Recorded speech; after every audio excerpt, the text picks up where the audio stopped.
तो चलिए फिर अब हम देखते हैं। कल हमने देखा था हेनरीज लॉ क्या होता है, राइट।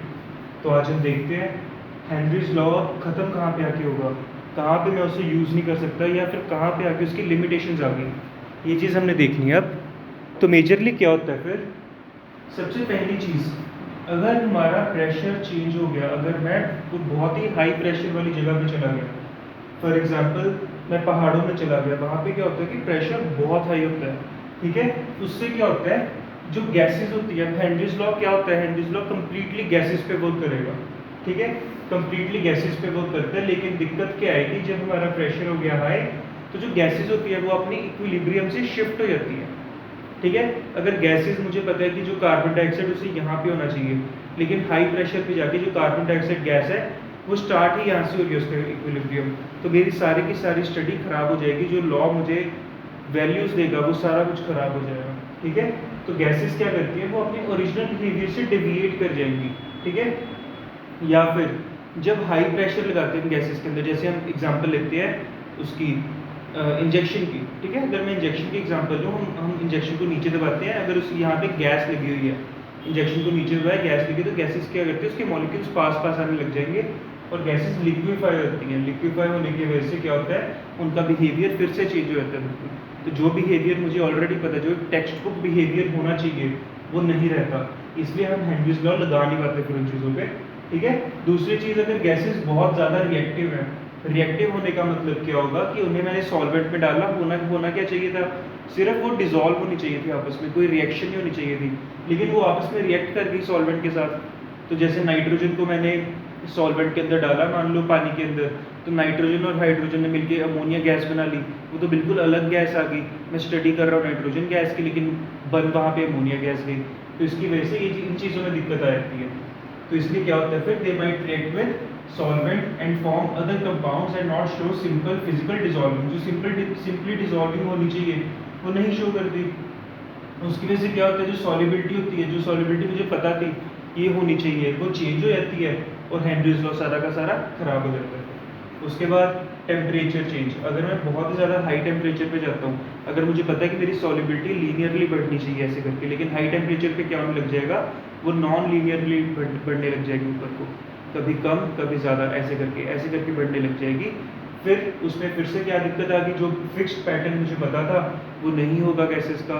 अगर वो फिक्स्ड पैटर्न नहीं होगा, तो जो मेरी कैलकुलेशंस होंगी हेनरीज लॉ के बेस पे, वो सारी की सारी खराब हो जाएंगी। इसलिए हाई टेम्परेचर की वजह से हमने देखा था लास्ट टाइम, हाई टेम्परेचर से क्या होता है, KH की वैल्यू बढ़ेगी, लेकिन अगर मुझे KH ही गलत मिला, अगर KH ही गलत मिलेगा, तो हेनरीज लॉ की कैलकुलेशंस खराब हो जाएगी, जो डिजायर्ड या फिर एक्सपेक्टेड पैटर्न था वो मुझे मिलेगा ही नहीं, ठीक है। उसके बाद स्टेट ऑफ मैटर, सबसे बड़ी लिमिटेशन क्या आ गई, सिर्फ और सिर्फ ये जो लॉ है, मैं सिर्फ और सिर्फ गैसेस पे लगा सकता हूँ, ना ही सॉलिड्स पे लगा सकता हूँ, ना ही लिक्विड्स पे लगा सकता हूँ। तो इस चीज़, ये सबसे बड़ी दिक्कत है, ठीक है। स्ट्रिक्टली गैसेस के लिए ही बनाएंगे तो, ठीक है। तो एक बार इसे अच्छे से देख लो, फिर हम आगे देखते हैं इनकी एप्लीकेशंस क्या होती हैं, हम इसे डेली लाइफ में कहाँ पे यूज़ करते हैं, ठीक है।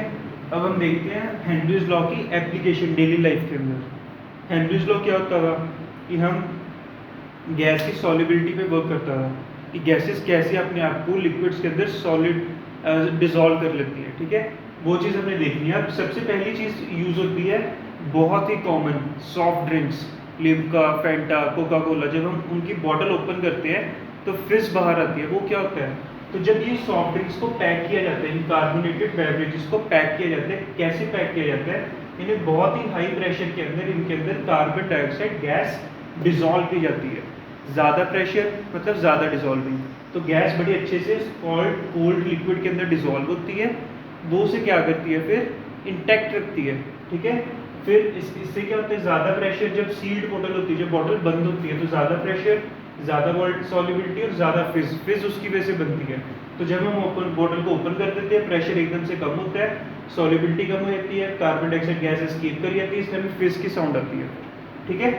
उसके बाद हम देखते हैं स्कूबा डाइविंग। स्कूबा डाइविंग क्या होती है, ओशियंस के अंदर, सीज के अंदर, समुद्र के अंदर नीचे तक जाना और वहाँ की लाइफ देखना, वो होती है स्कूबा डाइविंग। एक एक्टिविटी है। और क्या होता है स्कूबा डाइविंग में, क्या होता है, पीछे हमारे उन्होंने क्या टांगा होता है, ऑक्सीजन गैस का सिलेंडर टांगा होता है, तो हम आम लैंग्वेज में क्या बोल देते हैं, ऑक्सीजन सिलेंडर। लेकिन एक्चुअली वो क्या होता है, ऑक्सीजन और हीलियम गैस, ऑक्सीजन और हीलियम गैस का मिक्स होता है वो। क्यों? क्योंकि हीलियम गैस बहुत ज़्यादा सॉल्युबल होती है। उसकी ज़रूरत क्यों पड़ती है? जब हम बहुत ज़्यादा नीचे जाएंगे ओशियन के अंदर तो प्रेशर इंक्रीज होगा।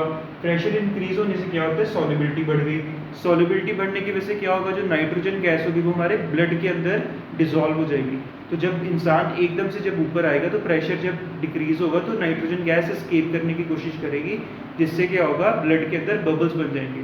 ब्लड के अंदर बबल्स या फिर एयर बनने का मतलब उसे क्या हो सकता है, उस इंसान को सिकनेस होती है या फिर उसकी डेथ भी हो सकती है मौके पर। ठीक है, तो इसलिए बहुत ज़रूरी है कि हम अपनी ब्लड के अंदर हीलियम और ऑक्सीजन को मिक्स करके उसका इंटेक करते रहें। उसके बाद जब हम हाई ऑल्टीट्यूड्स पे जाते हैं, बहुत ज़्यादा हाइट्स पे जाते हैं, पहाड़ों में जाते हैं तब, या फिर आप कह लो प्लेन के अंदर जाते हैं, ठीक है, प्लेन में जब हम जा रहे हैं बहुत हाई ऑल्टीट्यूड के अंदर, तो फिर क्या होता है, उन्होंने क्या किया होता है कैबिन क्रूज ने या फिर जो एयर होस्टेस होती है वो हमें बताती है कि आप किसी भी इमरजेंसी कंडीशन में एकदम से ऑक्सीजन मास्क आ जाएंगे। तो वो क्या चीज़ होती है, तो मुझे पता है कि ऑक्सीजन मास्क यूज़ किए जाते हैं क्योंकि जब हम हाई ऑल्टीट्यूड पे जाते हैं तो प्रेशर बहुत कम हो जाता है। प्रेशर कम होने की वजह से सॉल्युबिलिटी कम हो गई। सॉल्युबिलिटी कम होने की वजह से हमारे ब्लड के अंदर जो ऑक्सीजन की डिजॉल्विंग है वो बहुत कम हो जाती है, ड्रॉप कर जाती है। ड्रॉप करने की वजह से हमें एकदम से हाइपोक्सिया हो सकता है। हाइपोक्सिया क्या मतलब, ऑक्सीजन की कमी। ऑक्सीजन की कमी होने से कोई फेंट हो सकता है, किसी की डेथ भी हो सकती है मौके पे। तो इसलिए हम क्या यूज़ करते हैं, प्रेशराइज ऑक्सीजन को प्रेशराइज करके लिक्विफाई करके गैसेस के उसके अंदर सिलेंडर्स के अंदर रखा होता है, तो वो एकदम से ड्रॉप होते हैं। ठीक है, उसके बाद एक्वेटिक लाइफ हम कहते हैं ठंडे पानी के अंदर कैसे जिंदा है वो तो ज़्यादा अच्छा उनके लिए। कम टेम्परेचर मतलब सॉल्युबिलिटी ज़्यादा, सॉल्युबिलिटी ज़्यादा मतलब कि एनिमल्स क्या कर सकते हैं, सर्वाइव कर सकते हैं। अगर टेम्परेचर इंक्रीज हो जाएगा सॉल्युबिलिटी कम हो जाएगी ऑक्सीजन की, अगर ऑक्सीजन की सॉल्युबिलिटी कम होगी तो एनिमल्स क्या हो जाएंगे, मर जाएंगे वहीं पर। ठीक है, तो ये चीज़ होती है, हमारी एप्लीकेशन होती है हेनरीज लॉ की। ठीक है, इसे अच्छे से देख लो फिर हम आगे चलते हैं।